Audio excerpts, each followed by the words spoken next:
আল্লাহ তাআলা রূহের জগতেও বান্দাদের রূহগুলোকে যেগুলো আমভাবে হয়েছিল সেই রূহগুলোকে এক জায়গায় করে একটা কনফারেন্স করেছিলেন। সেই কনফারেন্সের মূল প্রতিপাদ্য বিষয় ছিল আমাদের থেকে একটা কমিটমেন্ট নেওয়া, সেটা হলো আলাস্তু বিরাব্বিকুম, আলাস্তু বিরাব্বিকুম, এম আই ইউ লর্ড, আমি কি তোমাদের রব নই? সুবহানাল্লাহ বলেন। আল্লাহ তাআলা একটা প্রশ্ন তুলে দিয়েছেন রূহের জগতে, আমাদের কি মনে নাই কি প্রশ্ন? সেটা আমার কোরআন কারীমে আল্লাহ তাআলা দিয়েছে, আলাস্তু বিরাব্বিকুম।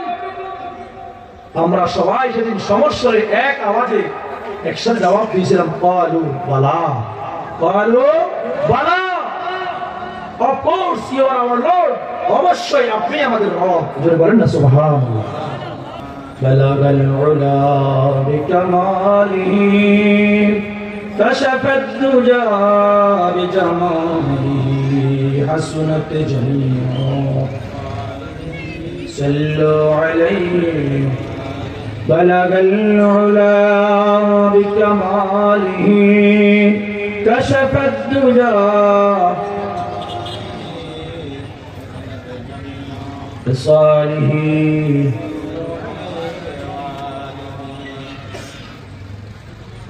نحمده ونصلي على رسوله الكريم أما بعد আপনিয়া যুব ও জনকল্যাণের উদ্যোগে তৃতীয় বার্ষিক তাফসীর কোরআন মাহফিলের সম্মানিত সভাপতি, আজকের এই অনুষ্ঠানের প্রধান অতিথি, আজকের এই মহতী মাহফিলের প্রধান মেহমান, বিশিষ্ট আলেম দ্বীন হযরত মাওলানা কারি আব্দুল কাইয়ুম মিয়াজি সাহেব, বিশেষ আয়োজন উদীয়মান তরুণ বক্তা হযরত মাওলানা কারি জুনাইদ আল হাবিব কুমিল্লা, পুত্র মাহফিলের সম্মানিত বিশেষ অতিথিবৃন্দ, ডানে বামে হযরত উলামায়ে কেরাম, উপবিষ্ট মুরব্বিয়ানে আযম, যুবক বন্ধুরা, কলিজার টুকরা আমার ছোট্ট ছোট্ট বেগুনা মাসুম বাচ্চারা, পর্দার অন্তরালে মা ও বোনেরা, শুরুতে আল্লাহ তাআলার মহান আলিশান দরবারে অসংখ্য অগণিত শুকরিয়া আদায় করি যে মহান তাবারক ওয়া তাআলা আমাদেরকে দুনিয়ার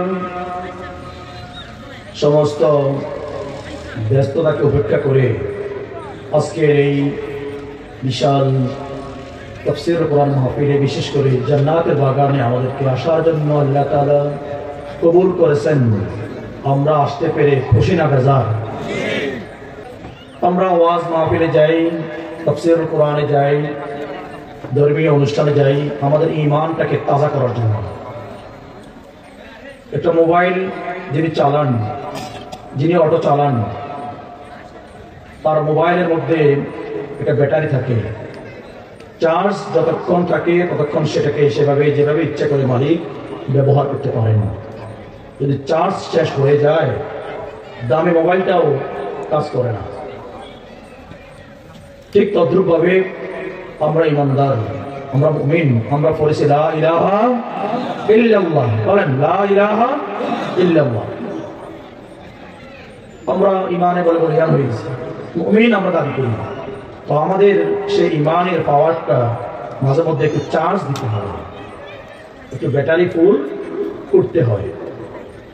সেই ব্যাটারি ফুল করা, চার্জ দেওয়ার অনেকগুলো মাধ্যম, তার মধ্যে উলামায়ে কেরামের মজলিস, কোরআন সুন্নাহর মজলিস, যে জায়গায় কোরআনুল কারীমের আলোচনা হয়, প্যারা নবী রাসূল আরবি সাল্লাল্লাহু আলাইহি সাল্লামের মুখ নিঃসৃত জবান মুবারক থেকে হাদিসে নববীগুলো তিলাওয়াত করা হয়, সেই জায়গার গুরুত্ব অনেক অনেক বেশি। সুবহানাল্লাহ বলেন। বাবাজিরা, আমরা সাধারণভাবে আমাদের দোকান থেকে যখন চিপস কিনি, পটেটো চিপস, একটা প্যাকেট 10 টাকা, বলেন কত? 10 টাকা। যখন আপনি সেই চিপসটা কোনো রেল স্টেশন কিংবা কোনো ভালো মানের রেস্টুরেন্ট থেকে কিনতে যান, তখন দাম হয়ে যায় 20 টাকা। কি বলেন? প্যাকেট ওইটাই, যেটা সাধারণ দোকানে 10 টাকা, ওই প্যাকেটটাই, জায়গাটা একটু ভিন্ন হলো, ভিন্ন হওয়ার কারণে দাম কত? দ্বিগুণ। যদি আপনি লঞ্চে ওঠেন অথবা আপনি এরোপ্লেনে ওঠেন, আরো ভিআইপি বড় বড় যে সমস্ত আপনার শপিং মল আছে, সেখানে একটা চিপস 40 টাকা, কোনো জায়গায় 50 টাকা, বুঝেছেন? একই চিপস, জায়গা ভিন্ন হওয়ার কারণে তার দাম ভিন্ন। কি বলেন? জায়গা ভিন্ন হওয়ার কারণে দামেরও কি ভিন্নতা হয়েছে। আমরা একই মানুষ, এই মজলিসটাও একটা জায়গা, এটা একটা জমিন, এটা মাঠ, পাশে আর একটা মাঠ, অন্যান্য জায়গা আরো মাঠ, আর অন্যান্য বাইরের মানুষ তারাও মানুষ, আপনিও মানুষ। রাসূলুল্লাহর ঘোষণা অনুযায়ী আপনি এখন যেই প্যান্ডেলে আছেন, এটা এখন অন্যান্য সাধারণ মাঠের মতন, সাধারণ ব্যক্তির মতন, সাধারণ কোন সমাবেশের মতন সমাবেশ নয়। রাসূলের কথা সত্য না মিথ্যা? সত্য। নবীজি বলছেন, সংক্ষেপে বলতেছি, ওলামা একরাম আছেন, এগুলো সব শুনি আমরা আসলে এগুলোকে ভালো করে হৃদয়ঙ্গম না করার কারণে সেটা ফল আমরা পাই না। যেখানে কোরআন এবং হাদিসের আলোচনা করা হয়, সেই জায়গাটাকে আল্লাহ রাসূল বলে দিয়েছেন জান্নাতের বাগান। সুবহানাল্লাহ বলেন। কিসের বাগান? আমার একটা প্রশ্ন, জান্নাতের বাগানে যারা বসেন তারা কি জান্নাতি না জাহান্নামী? অথবা জান্নাতের বাগানে কারা বসেন? জান্নাতীরাই। সুবহানাল্লাহ বলতেন না? বাবাজিরা আমার, সহিহ আল বুখারী জিলদে সানি প্রায় 966 পৃষ্ঠা লম্বা একটা হাদিস। আল্লাহর হাবিব সাল্লাল্লাহু আলাইহি ওয়াসাল্লাম ইরশাদ ফরমান, এই জগতের মধ্যে সাধারণ মানুষগুলো যখন কোন একটা জায়গায় আল্লাহ তাআলার জিকিরের মজলিস করে, কোরআন হাদিসের আলোচনার একটা আয়োজন করে, ওই জায়গাটাকে চতুর্দিক থেকে আল্লাহ তাআলার স্পেশাল ফেরেশতা বাহিনী আছেন, তারা চতুর্দিকে দিয়ে বেষ্টনী দিয়ে রাখে। প্রাইম মিনিস্টার, হোম মিনিস্টার, কোন মেম্বার অফ পার্লামেন্ট, সংসদ সদস্য যখন কোন এলাকায় আসেন, মনে করেন নাঙ্গলকোট, একটা কথার কথা, এয়ার হাই স্কুল মাঠে আসলেন, তার আশা আর আপনি এখান থেকে সিএনজি উঠে সেখানে যাওয়া, দুইজনের যাওয়া কি একরকম? তার আগে পিছে কি আছে বলেন? পুলিশ ফোর্স আছে, নিরাপত্তা প্রহরী আছে, আপনার জন্য আমার জন্য নাই। তো তিনিও মানুষ, আপনিও মানুষ। আল্লাহর হাবিব বলেন, যখন বান্দা বাড়ি থেকে নেক নিয়ত করে দিনের আলোচনা শোনার জন্য ঘর থেকে বের হয়, প্রত্যেকটা কদমে কদমে সওয়াব আল্লাহ তাআলা লিখে দেন। যদি নিয়তটা সহিহ হয়, প্রত্যেকটা কদমের বিনিময়ে তার আমলনামা থেকে একটা একটা করে গুনাহ জড়াইয়া দেয়। যিনি আসলেন না আর আপনি আসলেন, সমান কথা বলেন না? সমান। আসার কারণে আপনি আমি লাভবান। বলেন আমরা কি? নারে তাকবীর। আমরা কি? বলেন আমরা কি লাভবান? আমার কথা বুঝতে করে আপনার কষ্ট হয় কিনা? নাকি রাগ করছেন? রাগ যদি না করেন তাহলে বাইরে আমরা কেন দাঁড়িয়ে থাকবো? চলে আসি, এখানে বসি। লম্বা হাদিস, রাসূল আরবি সাল্লাল্লাহু আলাইহি ওয়াসাল্লাম বলেন, ফেরেশতারা চতুর্দিকে বেষ্টন দিয়ে রাখেন। কেন কেন? ইস্তেকবাল, আপনাকে খুব রেসপেক্ট দেখান। এই বেষ্টনীটা আরশে আজিম পর্যন্ত তারা কাতারবদ্ধ হয়ে একের উপরে আরেক, একের উপরে আরেক, আল্লাহ তাআলা আরশে আজিম পর্যন্ত সিঁড়ি বেয়ে দেয়। আর ফেরেশতারা বলেন, এদিকে আসো, এখানে বসো, এখানে বসো। কিছু মানুষ আছে এমন, বসবো কি বসবো না, থাকবো কি থাকবো না, বসলে লাভবান হবো নাকি আমার দুনিয়ার ব্যবসা, দুনিয়ার ব্যক্তিগত কাজ আমার ক্ষতিগ্রস্ত হয়ে যাবে, একটা মানে টেনশনে ভোগে, দুশ্চিন্তায় ভোগে, সিদ্ধান্তহীনতায় ভোগে। এই সমস্ত মানুষদেরকে এক ধরনের ফেরেশতারা বলেন, হালুম্মা ইলাইয়া, হালুম্মা ইলাইয়া। সহিহ বুখারীতে আল্লাহ রাসূল বলে দিয়েছেন, ফেরেশতারা ঠিকানা মারে, এই ব্যাক কর, ওখানে কেন বসে আছে, এখানে আয়, এখানে আয়, যে বলে না সুবহানাল্লাহ। এই জাতীয় কিছু মানুষ আসেনি আমাদের সমাজে, মনে হয় নাই, সব ভালো। এখানে আসলে যদি সময় নষ্ট হয়ে যায়, আমি দোকানে বসলে অথবা আমি আড্ডা দিলে আরেকটু মানে আড্ডাটা জমতো, ওখানে সময় দিকে এখানে দেবো না, দোদলমান, না জানি আসলে লস হয়, না জানি আবার কি হয়, টেনশন রাখি। এই সমস্ত মানুষদেরকে ঠিকানা একবার বোকারে কিসে টেনশন, এদিকে আসো, সুবহানাল্লাহ বলেন। অতঃপর মানুষগুলো চলে আসে, যাদেরকে রব্বুল আলামিন কবুল করেন তারা আগে আগে চলে আসেন। আসার পরে তারা ইউসাব্বিহুনা বিহামদি ওয়া ইউকাব্বিরুনা, তারা আল্লাহ তাআলা তাসবিহ পড়েন, তারা আল্লাহ তাআলার হাম জিকির আজকার করেন, তাহলিল পড়েন। এখানে যতবার আপনি সুবহানাল্লাহ বলতেছেন ততবার আপনার আমলনামায় নেক দিয়ে দিচ্ছেন। সুবহানাল্লাহ, আলহামদুলিল্লাহ বলতেছেন, নেক আমলনামায় লেখা হচ্ছে, এবার হচ্ছে না। আল্লাহু আকবার বলতেছেন, আমলনামায় নেক দিয়ে আল্লাহ তাআলা ভরপুর করে দিচ্ছেন। প্রিয় হাজিরিন, যখন বান্দারা জিকির আজকার করে তাফসীর মাহফিল সেরে কুরআনুল কারীমের হাদিস শরীফের আলোচনা শুনে শেষ হয়ে যায়, প্রোগ্রাম যখন শেষ করে দেয়, ওই ফেরেশতারা এই মাঠের চিত্রটাকে ভিডিও করে কে কে আসছে তাদের নামগুলো সহ লিখে আল্লাহ তাআলা দরবারে চলে যায়। সুবহানাল্লাহ, আল্লাহ তাআলা সব জানেন, সব দেখেন, সব বুঝেন। এরপরে তিনি তাদেরকে প্রশ্ন করেন, কোথায় গিয়েছিলেন? ফেরেশতারা বলেন, অমুক গ্রামের অমুক জায়গায় গিয়েছিলাম। আমার বান্দাদেরকে কোন অবস্থায় রেখে এসেছো? কোন অবস্থায় দেখতে পেয়েছো? আল্লাহ তাআলা তারা আপনার তাসবিহ, তাহমিদ, তাহলিল, তাকবীর শুধু বেশি বেশি করে করতেছে। আপনি যেখানে বসা আছেন, আপনার আমার সব লেখা হচ্ছে, লিখাই হচ্ছে, লিখাই হচ্ছে। সুবহানাল্লাহ বলেন। আল্লাহ তাআলা সূক্ষ্মভাবে একটা প্রশ্ন ছুড়ে দেন, ও ফেরেশতারা বলো, তোমরাই তো ওই সময় আমাকে নিষেধ করেছিলে যখন আমি তোমাদের খাতে এটা পরামর্শ করতেছিলাম, মানুষ বানাবো, ইন্নী জাইলুন ফিল আরদি খলিফা, আমি মানুষ বানাবো, পৃথিবীতে মানুষ পাঠাবো। ফেরেশতারা বলছেন, না, কোনো দরকার নেই, এরা দুনিয়াতে এসে ঝগড়াঝাটি করবে, মারামারি করবে, হিংসাহারি করবে, কোবাকুবি করবে, কত কিছু করবে, আল্লাহ এদেরকে পাঠাইয়েন না। নাহনু নুসাব্বিহু, আর আমরাই ভালো, আমরাই আপনার তাসবিহ করি, আমরাই আপনার প্রশংসা করি, আমরা আছি, আর দরকার নেই। আমাদেরকে বানানোর পিছনে শত্রুতা করছিল কারা? ফেরেশতারা। কথা বুঝেন নাই?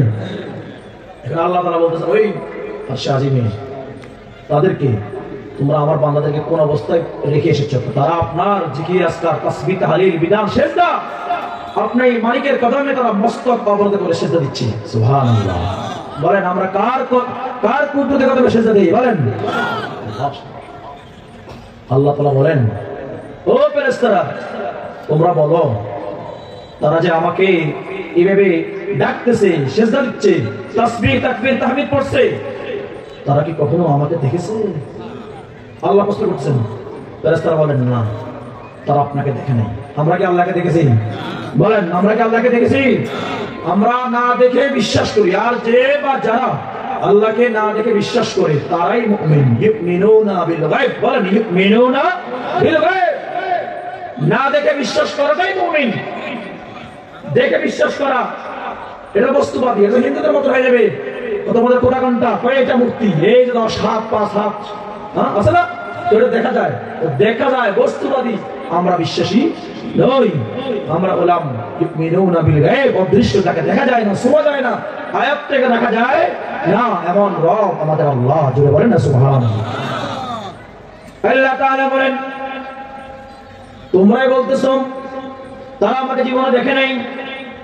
লাউ রাআনি, তোমাদের কাছে আমার আরেকটা প্রশ্ন হলো, যদি তারা আমাকে দেখতো কেমন হতো বলো? যদি দেখতো, না দেখার পরেও রাতের বেলায় গভীর রজনীতে ঠান্ডার মধ্যে লেপ কম্বলকে উপেক্ষা করে ঠান্ডা পানি দিয়ে ওযু করে সালাতুল ফজর আদায় করেন, ঠিক কিনা বলেন? কিছু বান্দা আছে এমন, রাতের বেলায় তাহাজ্জুদের সালাতে দাঁড়িয়ে যায়। সুবহানাল্লাহ। দুনিয়ার মানুষকে খুশি করার জন্য নয়, আল্লাহ তাআলা এক আল্লাহ, তার রেজামন্দি, তার সন্তুষ্টির লক্ষ্যেই বান্দা তাকে না দেখেও রাতে আধারে আরামের বিছানাটাকে ফেলে দিয়ে সে ঠান্ডা পানি দিয়ে ওযু করে দাঁড়িয়ে যায়, যায় নামাজের মুসল্লাতে, ঠিক কিনা বলেন? আল্লাহ তাআলা বলেন লাউ রানি, আমাকে না দেখে এমন করছে, যদি দেখতো কেমন করতো।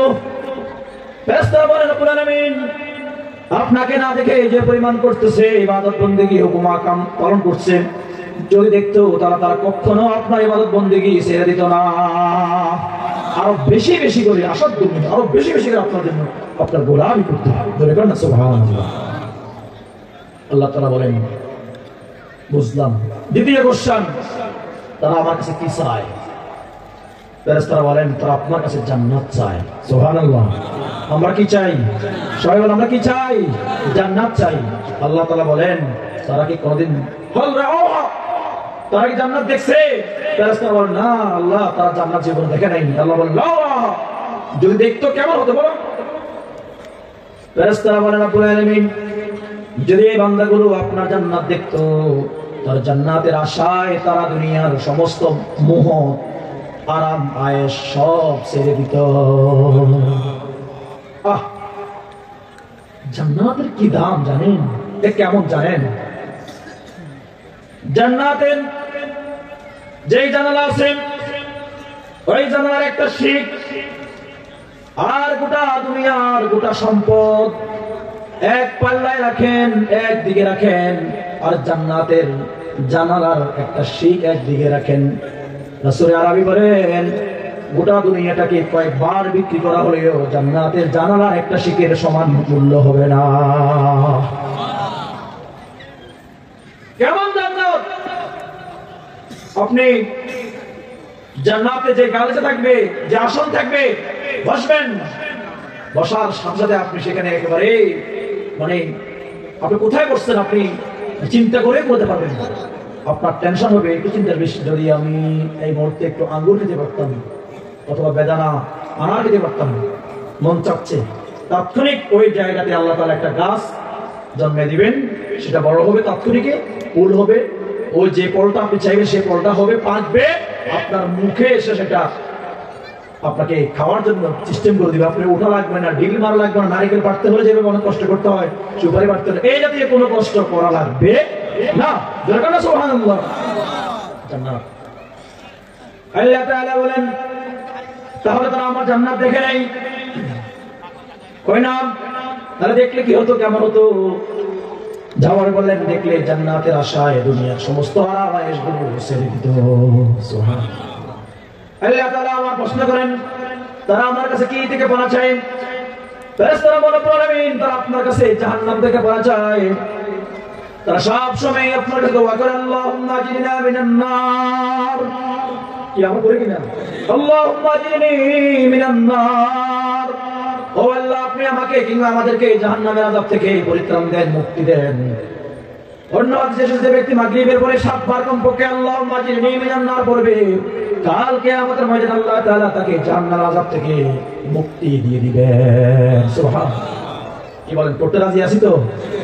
তাহলে আজকে আমরা একটা আমল শিখলাম। শুধু ওয়াজ শুনলে হবে না, কান শুন, এখানে শুনলাম, এখানে বের করে দিলাম, কোনো প্রয়োজন নেই। আমরা প্রত্যেক মাগরিবের পরে কমপক্ষে আল্লাহুম্মা আজরিনি মিনান নার কয়বার বলেন? কয়বার? 7 বার। কি বলেন, পড়বো তো? পড়া যাবে ইনশাআল্লাহ। আল্লাহ তাআলা বলেন তাহলে আমার বান্দারা আমার কাছে জাহান্নাম থেকে পরিত্রাণ চায়, তো হ্যাঁ নাম। আল্লাহ তাআলা বলেন ও ফেরেশতারা বলো তারা কি কোনদিন আমার জাহান্নাম দেখছে নাকি? ফেরেশতারা জবাব দিলেন না, তারা কোনদিন জাহান্নাম দেখে নাই। আল্লাহ তাআলা বলেন আল্লাহ জাহান্নাম না দেখে অবস্থা, জাহান্নাম দেখলে কেমন হতো বলো? ফেরেশতারা বলেন রব্বুল আলামিন যদি তারা জাহান্নাম দেখতো, জাহান্নামের ভয়ে দুনিয়ার সমস্ত পাপ কাজগুলো তারা ছেড়ে দিত। আল্লাহু আকবার। জাহান্নামের আযাব বাবা কত কঠিন ভয়াবহ, সব চাইতে সহজ, একেবারে সহজ আযাব দেওয়া হবে নবীজির চাচা আবু তালেবকে। আবু তালেবের আযাব হবে সবচেয়ে সহজ। কেমন সহজ জানেন? হাদিস শরীফে এসেছে রাসূল আরবি বলেন নবীজির চাচা আবু তালেব নবীজিকে কোলে নিয়ে লালন পালন করিয়েছেন, অনেক আদর যত্ন করিয়েছেন। তার আযাবটা হবে একেবারে সংক্ষিপ্ত, একেবারে সহজ। কেমন সহজ? আর 2 পায়ে দুটো জাহান্নামের স্যান্ডেল, আগুনের স্যান্ডেল পরাইয়া দেওয়া হবে। নাউযুবিল্লাহ। আগুনের স্যান্ডেল। আচ্ছা আগুনে ফালানো আর আগুনে স্যান্ডেল দেওয়া, পার্থক্য রইল কি? পায়ের তালুতে আগুনের হিট, স্যান্ডেলটা হবে পুরো আগুনের হিট। হাদিস শরীফে এসেছে, ওই দিনে পড়লাম, এত সংক্ষেপে সহজ যদি শাস্তিটা মনে হয়, আবু তালেব তার পায়ের মধ্যে এই স্যান্ডেলটা পরিধান করার সঙ্গে সঙ্গে মাথার মগজগুলো টকবক টকবক করে উঠতে থাকবে। নাউজুবিল্লাহ। এই হলো সংক্ষিপ্ত সহজ শাস্তিটা। আর বড়টা কোন হিসাব কর না, আর বড়টা কোনো কি নাই হিসাবে না, কি বলবেন আপনি? প্রিয় হাজিরিন, আল্লাহ তাআলা বলেন জাহান্নামকে দেখে নাই না দেখে আমার বান্দারা এখানে বসে আছে, জাহান্নাম আযাবের ভয়ে হারাম খায় না, জাহান্নাম আযাবের ভয়ে নাফরমানি করে না। তাহলে বলো দেখি জাহান্নাম দেখলে কেমন হতো? ফেরেশতারা বলেন জাহান্নাম দেখলে তারা দুনিয়ার সমস্ত নিষিদ্ধ সব কাজগুলোর থেকে তারা বিরত থাকতো। সুবহানাল্লাহ। আমার আল্লাহ এবারে দেখতেন ভাবে বলেন, ও ফেরেশতারা তোমরা সবাই সাক্ষী থাকো, তোমরা সাক্ষী থাকো আমি আমার এই সমস্ত বান্দাগুলো সবাইকে একসাথে ক্ষমা করে দিয়েছি। আর জোরে কান্না সুবহানাল্লাহ। কি করছে বলেন, কি করছে? ক্ষমা ক্ষমা। আর জোরে বলেন কি করছে? আল্লাহ তাআলা ওই বান্দা সবাইকে ক্ষমা করে দিয়েছে। একজন ফেরেশতা উঠে পড়েন, রব্বুল আলামিন এই মজলিসে এমন একটা লোক আছে, এমন একজন বান্দা আছে, সে মূলত মাহফিলে কিংবা ওই মজলিসে বসার নিয়তে সে আসে নাই। ভালো করে খেয়াল করবেন, সে তার নিজের ব্যক্তিগত গরজে অন্য কাজ সম্পাদনের জন্য ওই পথে যাচ্ছিল, দেখা মাত্রই সে বসে গেল। মূলত এই মজলিসকে কেন্দ্র করে সে বসে নাই। তাকেও কি সহিহ আল বুখারীতে এসেছে, ফেরেশতা যখন এই আর্গুমেন্ট করলেন, আল্লাহ তাআলা বললেন হ্যাঁ তাকেও একসাথে তাদের সাথে করে আমি ক্ষমা করে দিলাম। আপনাদের এলাকায় ধানের মৌসুমে ধান বিক্রি হয়, হয় কিনা? কি জমিন থেকে ধান কেটে নেওয়ার পরে সিটা এবং ধান দুটোকে একরকম? সিটা বোঝেন তো? সিটার ভিতরে কি চাউল আছে? নাই। আর ধান যেটা চাউল, সেটার ভিতরে চাউল আছে, সেটাই তো কিনা হয়, সেটাই তো ওজন দেওয়া হয়। কি বলে, ঠিক না? আল্লাহ তাআলা ওই ফেরেশতার আর্গুমেন্টের পাশে আল্লাহ তাআলা আবার একটু আনসার করলেন। যে ব্যক্তিটা এই মজলিসের পাশে যে গমন করলেন, যখন সে বসে গেল নিজের কোনো গরজে, আল্লাহ তাআলা ওই বান্দাকে সবাইকে একসাথে ক্ষমা করে দিলেন। সুবহানাল্লাহ। তো যেটা বলতেছিলাম, 2 মণ বস্তাওয়ালা একটা ধানের বস্তা আপনি বিক্রি করছেন, ধান সবগুলোই কি ধান না 2-1টাও সিটা আছে? বল আছে কিনা? আছে। তাহলে আপনি কিন্তু সিটা ক্রয় করেন নাই, কিন্তু সিটা যখন ধানের বস্তার ভিতরে ঢুকেই গেল, এখন ধানের ওজন হয়ে গেল, ধানের দামে সে বিক্রি হয়ে গেল। সুবহানাল্লাহ। সহিহ আল বুখারীতে এসেছে, আল্লাহ তাআলা ফেরেশতাদের আর্গুমেন্টের পরিপ্রেক্ষিতে তিনি জবাব দিচ্ছেন, যেই খারাপ মানুষগুলো, গুনাহগার বান্দাগুলো ওই নেককারদের মজলিসে বসে যায়, দুনিয়ার বাজারে সিটা ধানের সাথে একসাথে এক ওজনে বিক্রি হয়ে যায়, পোকামাকড়ওয়ালা বেগুনগুলো এক দামে, ভালো বেগুনের সাথে একই ওজনে একই দামে বিক্রি হয়ে যায়, না জানার কারণে আল্লাহ তাআলা পাপের দাবি বান্দাগুলোকেও ভালো মানুষের মজলিসে বসার কারণে একসাথে তাদেরকেও ক্ষমা করে দেয়। সুবহানাল্লাহ বলেন। তাহলে এই সব কিছু করেন কে? আল্লাহ। আমাদের রবকে বলেন আল্লাহ। আমরা এখন যেই জগতে আছি, এই জগতের নাম হলো আলমে দুনিয়া। বলেন কি নাম? দুনিয়ার জগৎ। তার আগে ছিল আলমে আরওয়াহ, রূহের জগৎ। কিসের জগৎ? বলেন কিসের জগৎ? আমি কিন্তু একজন গবেষক, আমি ঢাকা বিশ্ববিদ্যালয়ে পিএইচডি আমার এখন গবেষণা চলতেছে। তা আমি টিচার, আমি কথা যদি বক্তব্য নেই, একটু আমার সাথে শেয়ার করতে হবে। বাবা রাজি আছেন তো? আমরা যেই বর্তমান যেখানে আছি, আমরা কিন্তু একটা মিডল পয়েন্টে আছি। তার আগে আমরা ছিলাম রূহের জগতে, আসি এখন মাঝখানে দুনিয়ার জগতে, আলমে দুনিয়া। আমরা যাব কিছুদিন পরে আলমে আখিরাতের জগতে। সুবহানাল্লাহ বলেন। প্রিয় হাজিরিন, আল্লাহ তাআলা কেন আমাদেরকে দুনিয়াতে পাঠালেন, কি জন্য আমরা এখানে এসেছি, আমাদের গন্তব্য কোথায়? বাবাজিরা, আমরা ছিলাম মূলত রূহের জগতে, আসি এখন দুনিয়ার জগতে, যাব আমরা আখিরাতের জগতে। আপনি রওনা হলেন আমেরিকায়, ভালো করে খেয়াল করবেন, রওনা হলেন আমেরিকায়, লাকসাম থেকে আপনি বাসে উঠলেন, আপনি বিমানবন্দরে যাবেন, টিকিট কেটেছেন, যদি কুমিল্লা বিশ্ব রোড মিয়ামি নুরজান হোটেল আপনি বিরতি দেয় বাসে, ভিতরে ঢুকলেন ওয়াশরুমে, অনেক সুন্দর, অনেক নান্দনিক, খুব একেবারেই মনোরম পরিবেশ। যদি সেটা মনে করে আপনি এখানেই থেকে যান, ওয়াশরুমে কিংবা হোটেলের মধ্যে থেকে যান, এখানেই আমি থাকবো, এখানে পরিবেশটা আমার কাছে খুবই ভালো লাগে, তাহলে আপনি কি দেখা যাওয়া হবে? বলেন হবে? আর যদি দেখা যাওয়া না হয়, আপনি বিমানেও উঠতে পারবেন না, আপনার গন্তব্য হলো আমেরিকা, আমেরিকা যাওয়াও সম্ভব হবে না।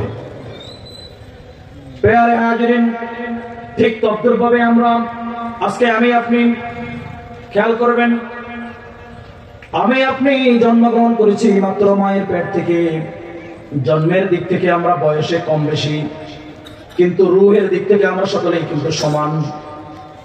আল্লাহ তাআলা প্রথমে আমাদের এই বডিকে সৃষ্টি করেন নাই, স্ট্রাকচার সৃষ্টি করেন নাই, আল্লাহ তাআলা প্রথমে আমাদের রূহগুলোকে সৃষ্টি করেছেন।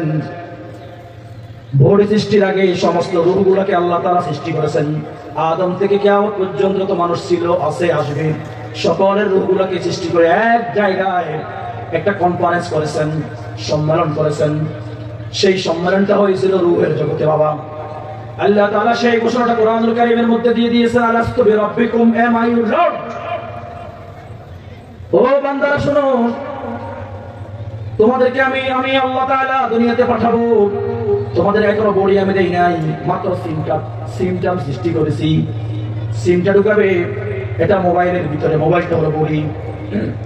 মোবাইল ছাড়া সিমের কোনো কার্যকারিতা নেই, কোনো দাম নেই, কোনো পাওয়ার নেই। ভালো করে খেয়াল করবেন, আল্লাহ তাআলা বডি সৃষ্টির আগে সকল রূহগুলোকে এক জায়গায় করে একটা কনফারেন্স করেছিলেন, দুটো কনফারেন্স করেছিলেন। একটা হলো স্পেশাল কনফারেন্স, একটা হলো মাজলিসে খাস, আর একটা হলো মাজলিসে আম। মাজলিসে খাস যেটা, সেটা হলো শুধুমাত্র নবী আলাইহিস সালামের সকল নবী এবং রাসূলদের রূহগুলোকে এক জায়গায় করেছেন একটা কনফারেন্স। 350 জন এমপি, তাদের পার্লামেন্ট এক জায়গায়, তাদেরকে নিয়ে এক জায়গায় একটা কি করা হয়, শপথ অনুষ্ঠান করা হয়। এটা হয় স্পেশাল খাস মজলিস। আর গোটা বাংলাদেশের সকল মানুষদেরকে নিয়ে যখন করা হবে, সেটাকে বলা হয় আম মজলিস। আল্লাহ তাআলা রূহের জগতেও বান্দাদের রূহগুলোকে যেগুলো আমভাবে হয়েছিল, সেই রূহগুলোকে এক জায়গায় করে একটা কনফারেন্স করেছিলেন। সেই কনফারেন্সের মূল প্রতিপাদ্য বিষয় ছিল আমাদের থেকে একটা কমিটমেন্ট নেওয়া, সেটা হলো আলাস্তু বিরাব্বিকুম, আলাস্তু বিরাব্বিকুম, এম আই ইউর লর্ড, আমি কি তোমাদের রব নই? সুবহানাল্লাহ বলেন। আল্লাহ তাআলা একটা প্রশ্ন তুলে দিয়েছেন রূহের জগতে, আমাদের কি মনে নাই কি প্রশ্ন? সেটা আমার কোরআনুল কারীমে আল্লাহ তাআলা দিয়েছে, আলাস্তু বিরাব্বিকুম। আমরা সবাই সেদিন সমস্যার এক আওয়াজে একসাথে জবাব দিয়েছিলাম, ক্বালু বালা, ক্বালু বালা, of course you are our lord, অবশ্যই আপনি আমাদের রব। জোরে বলেন না সুবহানাল্লাহ। আমরা কিন্তু বালা শব্দ বলছি, তাফসীরে ঢুকেন, বালা অর্থ অবশ্যই হ্যাঁ, আর নাম অর্থ হ্যাঁ। ইংলিশে ইয়েস অর্থ হ্যাঁ, অফ কোর্স অর্থ অবশ্যই হ্যাঁ। What's the distance between? দুটোর মধ্যে পার্থক্য কোথায়? মাল পার্থক্য হয় না হুমা। বালা এবং নাম, ইয়েস এবং অফ কোর্স, দুটোর মধ্যে পার্থক্য কোথায়? পার্থক্য হলো গ্রামাটিক্যাল। এই ইয়েস কিংবা হ্যাঁ, এই শব্দটা অনিশ্চিত সুযোগের ক্ষেত্রে ব্যবহৃত হয়ে থাকে, আর অফ কোর্স এবং বালা এই শব্দটা সন্দেহ দূর করে দেয়। অর্থাৎ যেই প্রশ্নের জবাবে অফ কোর্স থাকে, তুমি কি ভাত খেয়েছো? অবশ্যই আমি খেয়েছি, তার মানে সে যে ভাত খেয়েছে সন্দেহ নাই। আর যদি বলে ভাত খেয়েছো? খেয়েছি, আনসারটা নর্মালি খেয়েছি, এর মধ্যে সন্দেহ থাকতে পারে, সে না খাইলেও বলতে পারে খেয়েছি। সেদিন আমরা সকলে জবাব দেওয়ার ক্ষেত্রে খুব সতর্কতার সাথে জবাব দিয়েছি। আমরা নাম বলি নাই, নাম মানে হা, সাধারণ হা, আমরা সাধারণ হা বলি নাই বাবাজিরা। আমরা বলেছি বলা অবশ্যই হ্যাঁ, রব তো একজন, রব তো একমাত্র একজন, কেবলমাত্র একজন, তিনি হলেন রব্বুল আলামিন। আর রব রব তো তুমিই মাওলা, তুমি ছাড়া আর রব কে? বলে বলেন সুবহানাল্লাহ। কথা বুঝছেন? ওয়াজ কিছু শিখবেন। বলার নাম, আমরা নাম বলি নাই, আমরা বলা বলেছি, ইয়েস বলি নাই, অফকোর্স বলেছি, অবশ্যই তুমি আমাদের রব। জোরে বলেন না সুবহানাল্লাহ। তাহলে আমরা রূহের জগতে আল্লাহ তাআলা প্রশ্ন করছেন, আলাস্তু বিরাব্বিকুম, আলাস্তু আমি কি নই, বিরাব্বিকুম তোমাদের রব।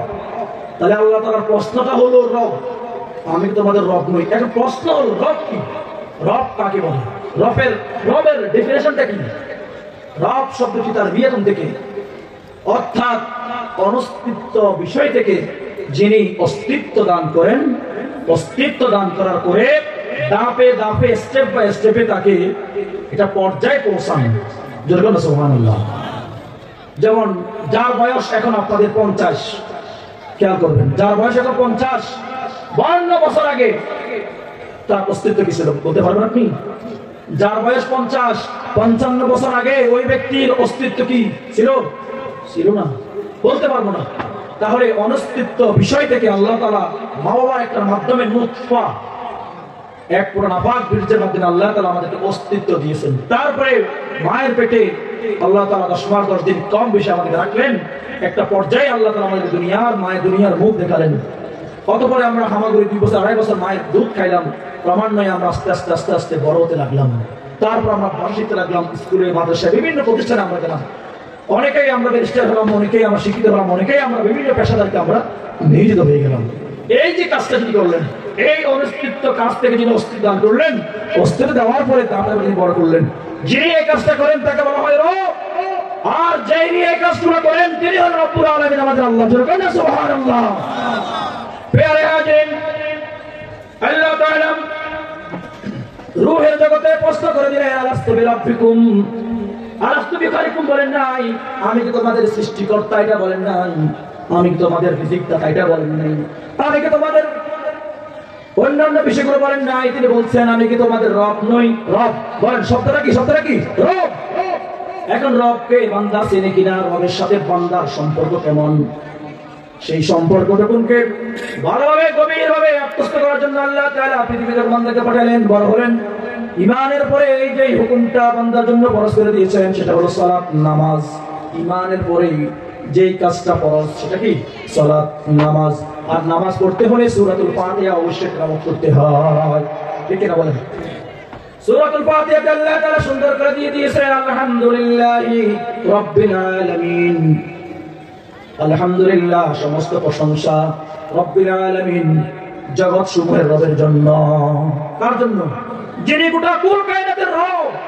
ওই রব, যেই রবকে আমি আলমে আরওয়াহ, রূহের জগতের রব বলে আমি স্বীকৃতি দিয়ে এসেছি, সেই রবের জন্য আমি আমার সব প্রশংসা। জোরে বলেন সুবহানাল্লাহ। যখনই বান্দার মুখে আল্লাহ তাআলা আলহামদুলিল্লাহি রাব্বিল আলামিন এর তেলাওয়াত শুনেন, আল্লাহ তাআলা মিলান তার রূহের জগতের কমিটমেন্টের সাথে দুনিয়ার চলাফেরার ক্ষেত্রে, নামাজের ক্ষেত্রে, ইবাদতের ক্ষেত্রে তার রবের স্বীকৃতির বহু মিল আছে কিনা? মিল আছে। যখন মিলটা হয়ে যায় আল্লাহ তাআলা এত খুশি হয়ে যায়, আল্লাহ তাআলা তাকে মাফ করে দেন। সুবহানাল্লাহ। প্রিয় হাজিরিন, বান্দা রুকুতে গিয়েও আমাকেই জপে। কোন শব্দ দিয়া? ওই শব্দ দিয়া, যে শব্দ দিয়ে সে আমার কাছে রূহের জগতে কমিটমেন্ট করেছিল রব, সে এখানে এসে বলে সুবহানা রাব্বিয়াল আযীম। আল্লাহ তাআলা ওই বান্দাকে রুকু থেকে ওঠার আগেই তাকে নিষ্পাপ করে দেন। সুবহান। প্রিয় হাজিরিন, বান্দাকে খেলতে হয় না, একটু পরে চলে যায় সিজদার মধ্যে। সেখানে গিয়ে তিনি আবার বলে, বান্দা আবার বলে সুবহানা রাব্বিয়াল আ'লা, সুবহানা রাব্বিয়াল আ'লা, সুবহানা রাব্বিয়াল। এখানে রবের প্রশংসা। হাদিস শরীফে এসেছে, বান্দা একটা সিজদা ওজনাতে বেশি, গোটা দুনিয়াটাকে এক পাল্লায় রাখা হলে বান্দার কায় মনোবাক্যে একাগ্রচিত্তে একটা সিজদার ওজন আরো বেশি হয়ে যাবে। সিজদায় গিয়ে বান্দা ওই রবের স্বীকৃতি দেন, যেই রবের স্বীকৃতি সে রূহের জগতে এসেছিল, সেইখানে গিয়ে বলে সুবহানা রাব্বিয়াল আ'লা। আল্লাহু আকবার বলেন।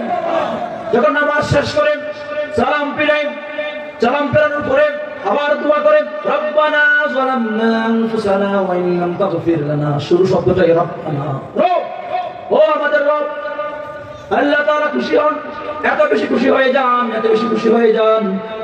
কিতাব পুস্তকে এসেছে বান্দা যখন ইবাদতবন্দি করে, বান্দা মসজিদ থেকে বাড়িতে যাওয়ার আগে আগে তার গোটা শরীরের সমস্ত গুনাহগুলোকে ধুয়ে মুছে একেবারে পাক সাফ করে দেয়।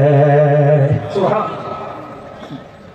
শুধু তাই নয়, আল্লাহ তাআলা আমাদের নবী, প্রিয় নবী রাহমাতুল আলামিন জনাবে মুহাম্মদুর রাসূলুল্লাহ সাল্লাল্লাহু আলাইহি ওয়াসাল্লামের উপরে সর্বপ্রথম যেই ওহী নাযিল করেছিলেন সূরা ফাতিহা নয়, প্রথম শব্দটা তিনি আল্লাহ তাআলা সূরা আলাকের 5টি আয়াত, তার মধ্যে প্রথম আয়াত ইকরা বিসমি রাব্বিকাল্লাযী খলাক। ইকরা আপনি পড়ুন, বিসমি রাব্বিকা আপনার রবের নামে। কার নামে? বলেন কার নামে? রবের নামে। আল্লাহ বলছেন আপনি আপনার রবের নামে পড়ুন। কোন ভগবান, কোন কৃষ্ণাঙ্গ, কোন শ্বেতাঙ্গ, ওই সমস্ত মূর্তির নামে আপনি পড়বেন না। এই জন্য আমরা সব সময় কোরআন শরীফ যখন তেলাওয়াত করি আমরা শুরুতেই বলি বিসমিল্লাহির রহমানির রহিম। আমরা আমাদের রবের নাম দিয়ে আমরা শুরু করি, জোরে বলেন না সুবহানাল্লাহ। আর রবের নাম দিয়ে পড়ার জন্য আদেশটাও কার? ওই রবের। ইকরা বিসমি রাব্বিকা, পড়ুন আপনি আপনার রবের নামে। কেমন রব? আল্লাযী খলাক, যিনি আপনাকে সৃষ্টি করেছেন। জোরে বলেন না সুবহানাল্লাহ।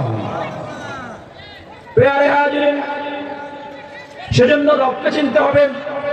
দুনিয়ার জগতে বান্দা যত বেশি রবের সাথে সম্পৃক্ত হবে, কাল কিয়ামতের ময়দানে বান্দা আল্লাহ তাআলার রবের তত বেশি কাছাকাছি হয়ে যাবে। বলতেছিলাম আমরা রূহের জগতে আল্লাহ তাআলার কাছে আমরা কমিটমেন্ট দিয়ে এসেছি, আপনি আমাদের রব। দুনিয়ার জগতে সেই রবের বাস্তবায়ন আমরা রূপু সুযোগ আমাদের ইবাদত বন্দেগীর ক্ষেত্রে আমরা বাস্তবতা পাচ্ছি। যখন বান্দা কবরে চলে যাবেন, কবরে বান্দার 3টা প্রশ্ন উত্তর দেওয়া লাগবে। বলেন কয়টা? জোরে বলেন কয়টা? প্রশ্নগুলো আমরা জানি। প্রথম কোশ্চেন হলো মান। বলেন মান। রব্বুকা। বলেন মান। রব। প্রিয় হাজিরিন, রূহের জগতেই রব, দুনিয়ার জগতেই রব। যখন কবর রাখা হবে 3টা প্রশ্ন। প্রথম প্রশ্নটা তোমার রব কে?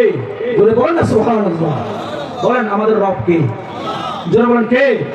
রব্বি আল্লাহ। বলে রব্বি। তাহলে যদি কবরের সওয়ালের জবাব দিতে হয় তাহলে আলোর দুনিয়া, এই দুনিয়াতে রবকে চিনতে হবে, রবকে মানতে হবে, রবের বিধান অনুযায়ী চলতে হবে। রাজি আছি তো? কে কে হাত জাগান? নারে তাকবীর, নারে তাকবীর। আল্লাহ তাআলা আমাদেরকে কবুল করুন, বলে আমিন।